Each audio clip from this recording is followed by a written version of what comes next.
Soyez tous les bienvenus sur Mobility TV, toute l'actualité de la mobilité sur Mobility TV et toutes les familles de la mobilité ce soir, puisque ce coup de zoom se penche sur l'organisation qui regroupe à peu près toutes les familles de la mobilité. Mobiliance, représentée ici par notre invité Xavier Oran. Bonsoir à vous. Bonsoir. Et bienvenue sur Mobility Merci. TV. Combien de métiers d'ailleurs à date ? 23. 23 métiers de la mobilité représentés par Mobiliance. Alors on va parler de votre stratégie européenne qui va changer. On va parler aussi de votre campagne de recrutement que vous lancez sur tous les médias. Toute l'actualité de la filière, on en parle aussi avec nos invités qui vont vous interroger. On est avec Aurélien Fleureau, journaliste Mobility TV. Bonsoir Aurélien. Bonsoir mon cher Jean-Marie. Arnaud Aimé est avec nous également, consultant SIA Partners. Bonsoir. Bonsoir Jean-Marie. On va parler de l'Europe dans quelques instants, mais avant ça, nul n'est prophète en son pays. Xavier Oran, la maire de Paris qui veut chasser les SUV de la capitale. J'imagine que les 23 métiers de Mobiliance ont diversement apprécié l'annonce. Quelle surprise.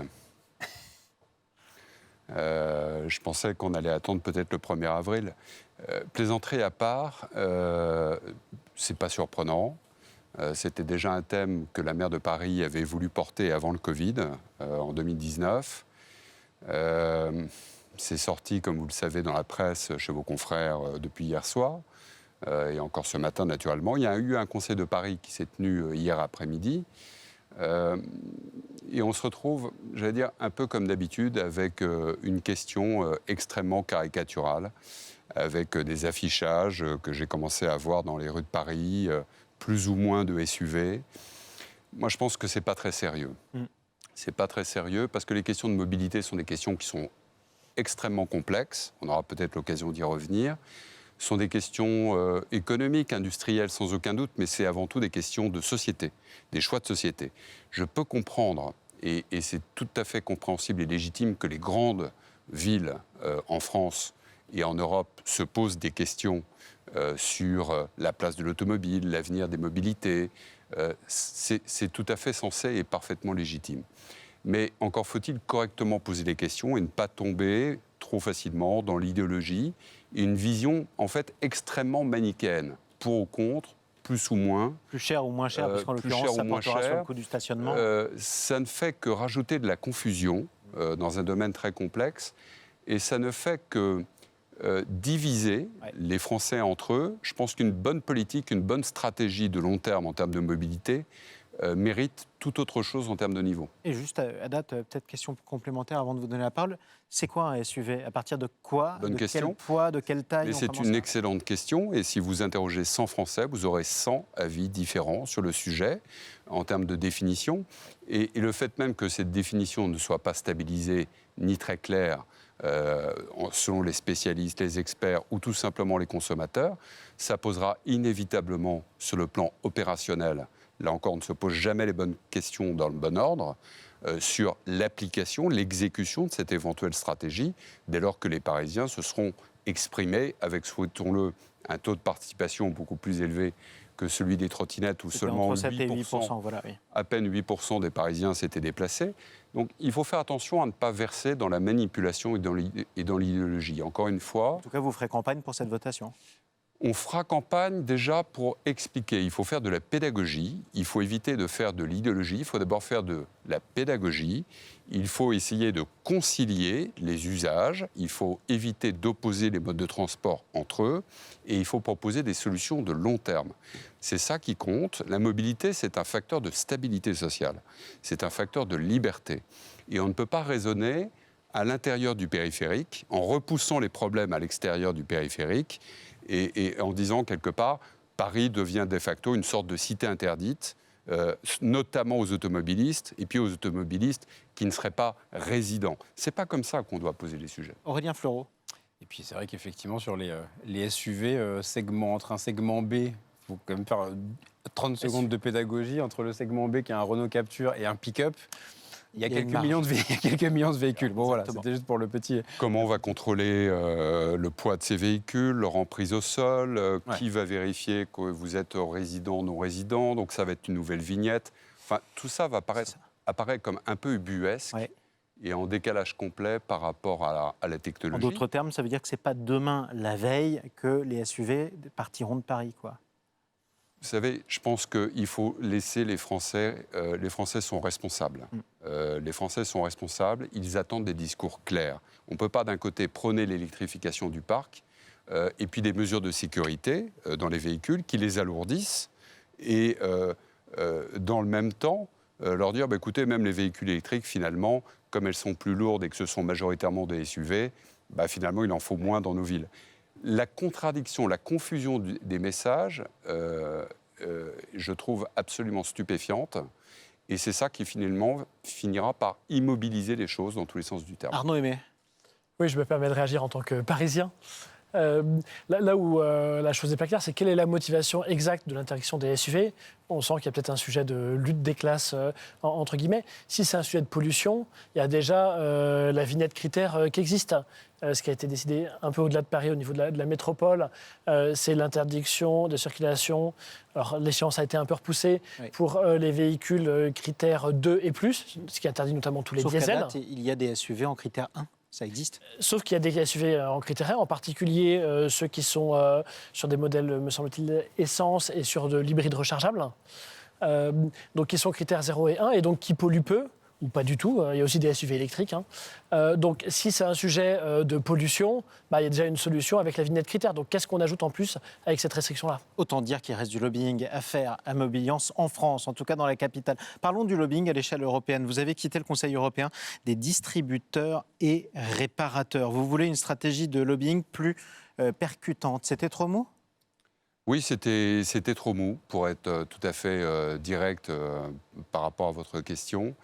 Il y a une exigence du résultat qui n'était pas forcément au rendez-vous. L'Europe... Sur quels aspects vous n'étiez pas assez entendu ? Ce n'est pas une question d'être entendu. Je pense qu'il faut être, par rapport à l'avalanche de textes aujourd'hui qu'il y a, qui sont d'origine européenne et qui sont extrêmement impactants sur l'ensemble de la filière, que ce soit au niveau de l'industrie comme au niveau de la distribution, des services ou du recyclage. Les impacts économiques et sociaux sont considérables. Et on a été trop souvent, trop nombreux à regretter qu'il manquait des études d'impact, qu'il y avait une difficulté à être entendu, à être auditionné, à faire valoir un certain nombre d'arguments, et que tous les organismes européens, quels qu'ils soient, étaient à la fois trop nombreux, trop cloisonnés entre eux, et surtout, à la fin des fins, pas assez percutants en termes de résultats et en termes de stratégie de lobbying, en termes de stratégie d'influence au niveau européen. Donc raison pour laquelle vous avez décidé de rebattre les cartes. On a décidé de rebattre les cartes, et puis tout cela est dans un contexte où j'observe une forme de renationalisation des intérêts qu'on voit sur un certain nombre de dossiers. On le voit notamment sur le nucléaire. On l'a vu aussi l'été dernier dans les débats au Parlement européen sur le véhicule thermique et les échéances liées à 2035. Donc on a très clairement vu des positions au niveau des pays, des États membres, qui étaient assez profondément divergents. Et donc dans ce concert-là, il est important à la fois que la France reprenne du poids en termes d'influence et que la filière automobile se fasse entendre en tant que telle. Entendre de manière beaucoup plus efficace. Et écouter surtout, parce qu'entendre c'est une chose, mais écouter c'est une autre. C'est tout à fait... Aurélien Fleureau. Et justement, Xavier Laurent, sur cette logique-là, sur quel sujet, là, vous vous dites, on va faire entendre notre voix, qui peut-être était un peu diluée avant. Est-ce qu'il y a des thématiques, là, sur fin 2023, début 2024, il faut très honnêtement, arrêter de traîner. Il y a tellement de thématiques, il y a tellement de textes ouverts, et on est en fin de cycle, parce qu'il y aura dans quelques mois des élections européennes. Oui. Donc notre stratégie est déjà de préparer quasiment le cycle qui va suivre. Ouais. À l'issue des élections européennes, une nouvelle Commission européenne sera elle-même nommée. Il y aura un nouvel agenda, il y a des nouvelles présidences qui sont en train de se préparer. Donc là, c'est poser des jalons sur ces... Il y a déjà un certain nombre de jalons qui sont à poser. Des textes très structurants liés au Fit for 55 sont déjà passés. Le sujet sur Euro 7 a également été tranché définitivement la semaine dernière. Mais il y a encore beaucoup de textes qui sont en discussion. En revanche, il faut aussi prendre un pas de recul. Dans ce pas de recul, de nouveaux acteurs en termes de lobbying sont apparus depuis maintenant plusieurs années à Bruxelles. Je pense aux ONG et à un très grand nombre d'associations. Et ces nouveaux acteurs ont obtenu, ont gagné en tout cas un pouvoir d'influence qui est sans commune mesure aujourd'hui par rapport à ce que la filière automobile est en capacité de produire. Il y a eu une érosion de l'influence de l'automobile à Bruxelles et une montée en puissance d'autres voix, toutes légitimes, mais qui ont pesé beaucoup plus lourd dans la balance. Donc il y a la nécessité absolument impérieuse de reconquérir une part d'influence légitime, factuelle, objective, et d'exercer une stratégie de lobbying qui n'est pas un gros mot, de manière totalement différente en termes de méthode de travail. Arnaud Aimé. Dans les sujets qui sont à l'ordre du jour, depuis déjà quelques années, il y a l'électrification des véhicules, le verdissement des flottes.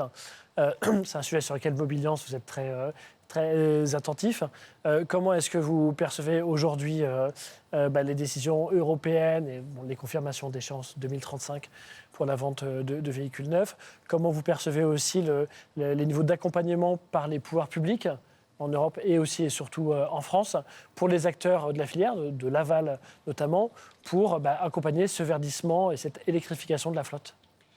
Ça fait beaucoup de questions en J'en profite. Vous avez bien raison. Pour revenir un instant, quand même, parce que c'est important, pour concevoir une politique automobile qui est obligatoirement une stratégie de long terme, en plus sur un continent aussi large et aussi diversifié que l'Europe, il faut prendre du recul et il faut étayer le cap, il faut bien le clarifier. Le cap, aujourd'hui, il est fixé avec un horizon à 2035. Il y a pour autant ces groupes de pression que j'évoquais tout à l'heure, qui ont une capacité d'influence sans aucune mesure par rapport aux organisations automobiles qui sont basées à Bruxelles.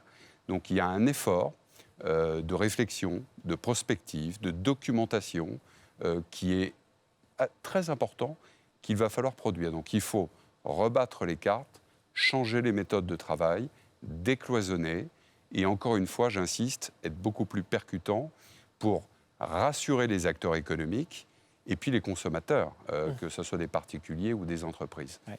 Dans les questions que vous avez posées, le cap a été fixé en 2035. Donc c'est l'horizon de temps, un horizon de temps qui est très court, avec une clause de revoyure qui est prévue sur 2026. Je ne suis pas sûr que cette clause de revoyure soit tenable parce qu'en réalité, les investissements réalisés sont tellement considérables dans une course, dans une compétition mondiale aujourd'hui qui est très forte. Les constructeurs y vont très rapidement, ainsi que, évidemment, les équipementiers et les sous-traitants. Donc on va vers une électrification à marche forcée pour tenir les objectifs sur une pente qui est extrêmement raide. Et je pense qu'il faut déjà faire toucher du doigt nos différents politiques, à la fois de la globalité de cette transformation qui a au moins 3 caractéristiques. La première, c'est la vitesse de la transformation. La deuxième caractéristique, c'est l'amplitude de cette transformation. Et la troisième, c'est son intensité.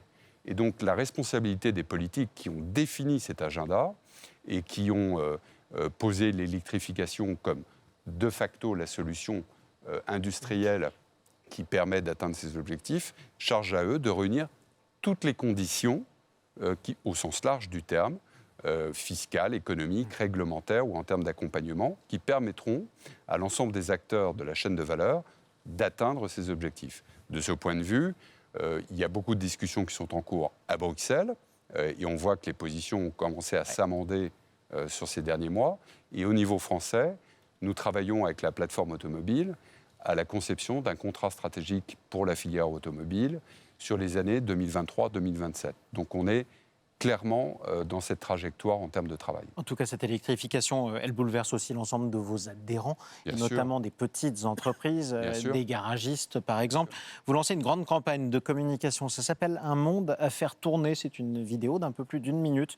Un mécanicien auto qui laisse tomber sa clé et l'ensemble de la famille, surtout de la famille de l'automobile, tout autour de la planète, essaie de la rattraper sur le requiem de Verdi. C'est une campagne de recrutement, en quelque sorte, pour ces entreprises, pour les garagistes? Bien sûr, il faut, en termes de chiffres, vous savez, les garagistes, les distributeurs, les réparateurs, les contrôleurs techniques, les loueurs, les recycleurs, les 23 métiers qui sont aujourd'hui rassemblés autour de Mobiliance, c'est plus de 500 000 emplois.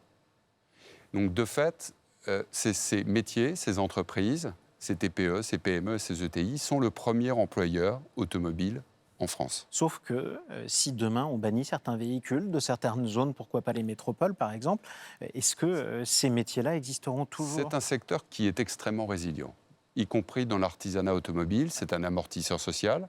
Ce sont des métiers qui offrent un certain nombre de clés, dont celle de l'insertion, celle de la formation. Je disais plus de 500 000 emplois. C'est aussi 70 000 jeunes qui sont formés chaque année à nos métiers. Est-ce qu'ils arrivent à recruter? Est-ce qu'on arrive à recruter ou il y a beaucoup de postes encore à pourvoir? Il y a 20 000 postes qui sont à pourvoir. Ouais. C'est lié à nos discussions précédentes. Je pense que tout dépend aussi de notre capacité collective, au niveau des constructeurs, des équipementiers, comme de notre filière, à incarner un récit très différent de celui qui a été porté plutôt à l'encontre de l'automobile depuis le D'autres termes, dédiaboliser l'automobile qui a été dédiabolisée par beaucoup. Oui, parce que je pense que l'automobile, l'ensemble de ses acteurs, amont, aval, ont une grande partie des solutions dans leurs mains. Que ce soit des solutions industrielles, des solutions technologiques, des solutions en termes d'emploi, en termes de formation. Ce sont des solutions, bien sûr, sur le plan social et sur le plan sociétal. Je pense qu'il faut restaurer la confiance au niveau de cette filière, qui est en réalité aux avant-postes de cette transformation qui est stupéfiante. Alors, bien sûr, elle est anxiogène, mais elle est également facteur d'opportunités absolument considérables. Donc, il faut incarner un récit différent, positif. Il y aura des difficultés, elles sont inévitables. Mais des opportunités les métiers vont aussi, disparaître, des activités vont disparaître, mais d'autres vont se recréer ou vont être créées de toutes pièces. Et donc, chez Mobiliance, on est particulièrement attentif à développer une prospective sur l'évolution des emplois et des compétences. Et quand je vous disais que c'est un secteur résilient, toute notre prospective sur 2035 ou 2040 nous permet de regarder l'évolution des choses avec un certain optimisme, avec réalisme, bien sûr, mais avec un certain optimisme. Il y a un gisement d'opportunités dans le secteur des services. Et un gisement d'emploi, en tout cas. Et par conséquent, un gisement d'emploi, bien sûr. Optimiste également sur la formation qu'il faudra mettre en place pour ces métiers qui vont disparaître, mais ceux qui arrivent. Mobiliance grandit, rétrofit, l'écosystème des bornes de recharge est intégré également, l'Alliance des mobilités depuis avec plein de nouveaux métiers. Donc, est-ce que c'est le vase communicant de cette activité-là s'arrête et on te forme à autre chose, ça marche sur le papier? Est-ce que ça marche dans la vraie vie, dans ce que vous avez déjà mis en place? Oui. Est-ce que là, vous êtes optimiste aussi? Oui, parce que je vois qu'on est passé d'une vision très segmentée, très cloisonnée, très juxtaposée finalement entre des métiers qui sont tous interdépendants à une vision beaucoup plus transverse. Donc les chaînes de valeur sont en train de se recomposer. Les modes de transport, les solutions de mobilité, les usages poussent à cela. Les clients aussi, l'évolution de la société, la réglementation. Donc Mobiliance est un centre de ressources à la disposition du plus grand nombre. Et vous parliez de formation, c'est bien une des clés. Former, c'est transformer. Et donc les efforts au niveau de la formation initiale et de la formation continue sont déjà très importants, de manière traditionnelle dans la branche, mais avec nos partenaires sociaux, on va consentir à des efforts sur le plan financier, comme sur le plan du contenu, du catalogue de formation, à se remettre en question et à penser les formations de demain et à la manière dont on va les délivrer. Donc c'est tout un secteur qui est en réalité aujourd'hui en mouvement. Autre actualité, d'ailleurs, vous lancez, Mobiliance lance un baromètre de la PIEC, la pièce issue de l'économie circulaire, pardonnez-moi. C'est une enquête qui est menée par le JIPA. Objectif, battre en brèche les idées reçues. On a encore 20% des réparateurs qui disent, seulement 20%, on est d'accord, mais quand même, qui disent qu'ils n'utilisent pas, ne proposent pas spontanément ces pièces. C'est quoi le frein? Les freins sont parfois des freins qui sont liés au vocabulaire. On parlait des SUV tout à l'heure. Si vous interrogez des réparateurs ou des consommateurs ou des distributeurs sur les différences entre une pièce remanufacturée, une pièce issue de l'économie circulaire, une pièce d'occasion, une pièce de qualité équivalente, etc., on a déjà perdu beaucoup de monde. Donc je pense que là aussi, il y a un effort en termes de pédagogie, en termes de formation. Ça fera partie des objectifs au niveau du développement de ces pièces, ces fameuses pièces issues de l'économie circulaire, des objectifs qui ont été retenus pour le contrat stratégique de filière automobile pour les prochaines années. Là, on voit qu'il y a un gisement très important en termes d'activité, en termes de valeur ajoutée. Et puis, c'est très en lien avec les enjeux contemporains. Parce que l'économie circulaire... C'est écolo. Oui, on en parlait déjà depuis plusieurs années, mais c'est la circularité de notre écosystème, et on parle de plus en plus d'ailleurs d'écosystème autour de cette circularité, eh bien on voit que cette activité de recyclage, de remanufacturing, de remise sur le marché de produits d'occasion qui sont fiabilisés auprès des consommateurs qui sont très attentifs à leur pouvoir d'achat, évidemment, ça fait partie des défis qu'il faudra relever au cours des prochaines années. Le mot de la fin, Arnaud Aimé, dernière question. Je voulais revenir sur le point d'avant, sur l'évolution de l'emploi. Vous avez répondu d'un point de vue qualitatif, disons. D'un point de vue plus quantitatif, est-ce que vous considérez pour la filière que c'est globalement un jeu à somme nulle ? C'est-à-dire qu'il y a environ autant d'emplois qui vont apparaître que d'emplois qui vont disparaître avec la transformation de l'offre automobile. Il y a beaucoup d'études dessus qui sont parfois un peu contradictoires. Quel est votre point de vue là-dessus ? Toutes les études prospectives sont faites pour être, et vous le savez mieux que moi, pour être démenties. Il y a beaucoup de choses qui étaient annoncées quand on vient 5 ans en arrière, avant le Covid, et qui étaient annoncées pour les années 2023-2024. On est très loin des prévisions et des hypothèses de calcul. Il y a quelques années à peine, on imaginait une parité des prix entre le thermique et l'électrique pour 2025-2026. À nouveau, une erreur. Et c'est pas grave. C'est normal dans des industries aussi complexes. Prévoir sur le plan quantitatif et qualitatif le niveau d'emploi, le contenu des compétences qu'il faut à l'horizon 2035, c'est évidemment un exercice qui demande beaucoup de recul et beaucoup d'humilité. Moi, ce que je pense, c'est que l'univers de la mobilité est un univers en expansion. Et qu'il y a des sources aujourd'hui absolument inconnues de nouvelles activités, de valeur ajoutée qui vont se développer dans les toutes prochaines années. Quand je vois la vitalité de nouveaux écosystèmes, notamment dans le domaine des startups que vous avez cités, et qui commencent à percoler, qui ne feront pas forcément des levées de fonds pour l'instant spectaculaires, dans un contexte qui est aujourd'hui de plus en plus contraint, je vois bien que ces opportunités existent. Je vois bien que la France a en plus un génie un peu particulier, et on a intérêt à continuer à booster, à bien soutenir ces écosystèmes pour réussir une chose, réussir cette compétition sur le plan technologique et la diffuser à tous les échelons d'une filière avec laquelle il faut rompre avec une vision trop verticalisée et trop cloisonnée des différents acteurs. Et en tout cas, cette transformation sera aussi spectaculaire que passionnante. Absolument. Bonne route à Mobilian, CRC 23 métiers. En tout cas, merci beaucoup Xavier Oran. Merci. Merci à vous Aurélien Fleureau pour Merci, Mobility TV et Arnaud Aimé pour SIA Partners. Et merci à vous tous de continuer à nous suivre sur Mobility TV.